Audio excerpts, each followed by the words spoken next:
We've been taught to worship the Constitution as the safeguard of liberty.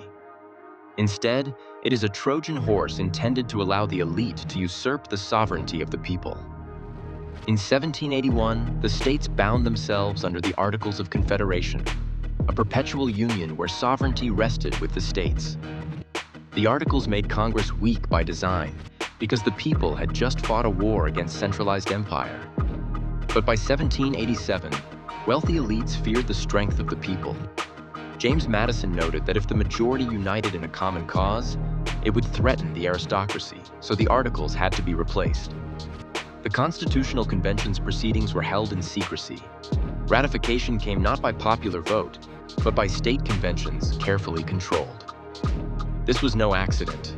Article 13 of the Articles of Confederation required unanimous approval of state legislatures for alteration. That never happened. By every measure, the Constitution was born illegally. Still, its genius lay in patience. The Constitution's checks and balances were a mirage. The judiciary, undefined in scope, was the back door. George Mason warned, "The judiciary will absorb and destroy the judiciaries of the several states." Patrick Henry declared, "It will swallow up all power and annihilate the independence of the states." They were right. Article 1, Section 8 gave Congress power over interstate commerce. Article 4, Section 3 extended control to all federal property within state territories. Together with Article 3's vague judiciary, the Constitution left the back door wide open for the final piece. In 1868, the 14th Amendment created a new class of federal citizen, subject to the jurisdiction of Washington, no longer sovereign freemen.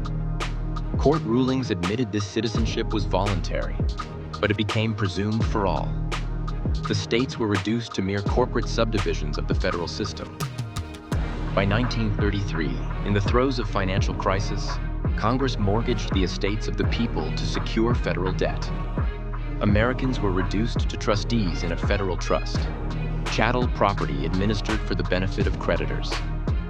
From that point, the system metastasized.